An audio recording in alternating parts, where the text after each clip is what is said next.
విషయంలో కాంగ్రెస్ ప్రభుత్వం సంక్షేమ అమలులో ముందంజలో ఉందా? చేసిన పనిని చెప్పుకోవడంలో వెనకబడిపోయిందా? వ్యతిరేక ప్రచారం చేయడంలో బీఆర్ఎస్ ఎలా సక్సెస్ అవుతుంది? అధినేతలు చెబుతున్నా హస్తం నేతల్లో ఎందుకు మార్పు రావడం లేదు? ఇప్పటికైనా అలకలు విడి జనంతో కలిసిపోతారా? అసలు కాంగ్రెస్ కి కావాల్సినంత మైలేజ్ ఎందుకు రావడం లేదు?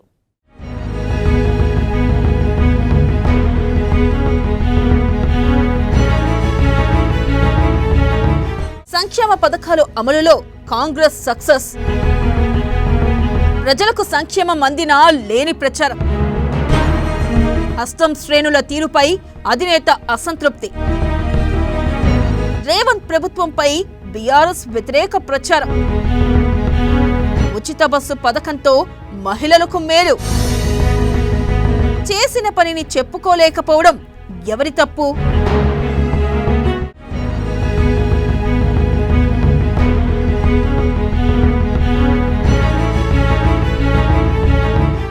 ఎంతో కష్టపడి పనిచేస్తున్నాం.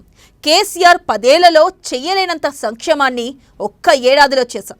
అయినా మైలేజ్ రావడం లేదు. కాంగ్రెస్ కోసం ఎవరూ పనిచేయడం లేదని ఆ పార్టీ నేతలు మదనపడిపోతున్నారు. నిర్వహించే ప్రతి సమావేశంలోనూ ఇదే చెప్పుకొని బాధపడుతున్నారు. ఇక నుంచి అలకలు వీడాలని, అందరూ కలిసికట్టుగా పనిచేసి ప్రభుత్వం చేస్తున్న మంచిని ప్రజలకు చెప్పాలని కోరుతున్నారు అటు పీసీసీ చీఫ్ మహేష్ కుమార్ గౌడ్, ఇటు రేవంత్ రెడ్డి కూడా అదే చెబుతున్నారు. పీసీసీ చీఫ్ అయితే పథకాలు ప్రజల్లోకి పోవట్లేదని అంటున్నారు.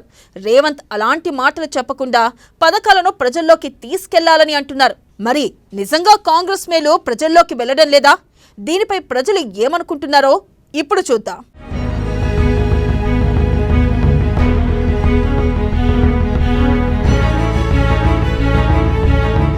సోషల్ మీడియాలో కాంగ్రెస్ పార్టీపై బలంగా వ్యతిరేక ప్రచారం జరుగుతుంది. బీఆర్ఎస్ ఈ విషయంలో ప్రత్యేక జాగ్రత్తలు తీసుకుంది. రేవంత్ ప్రభుత్వం ఏమీ చేయలేదన్న భావనను వ్యాపించేందుకు 100కు 100% ప్రయత్నిస్తుంది. అదంతా సోషల్ మీడియా పుణ్యం. ఇప్పుడు రాజకీయాలకు సోషల్ మీడియాకు విడదీయలేనంత బంధం ఉంది. సోషల్ మీడియాలో ప్రచారం చేస్తే ఆటోమేటిక్గా గ్రౌండ్ లెవెల్కు వెళ్ళిపోతుంది. బీఆర్ఎస్ పార్టీ అదే చేస్తుంది. బలమైన వ్యతిరేక ప్రచారం చేస్తుంది.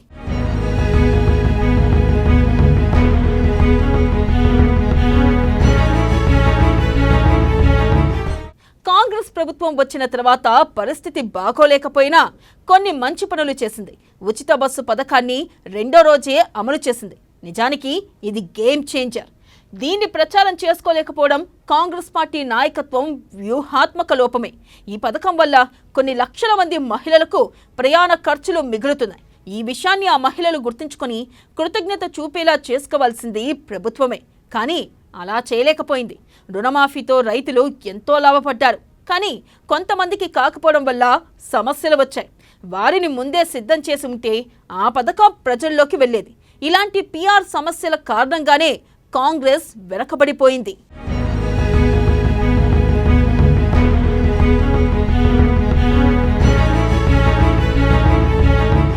ఇక అధికారంలోకి వచ్చిన వెంటనే కార్యకర్తల్ని యాక్టివేట్ చేసుకోవాల్సిన అవసరం కాంగ్రెస్కి ఉంది.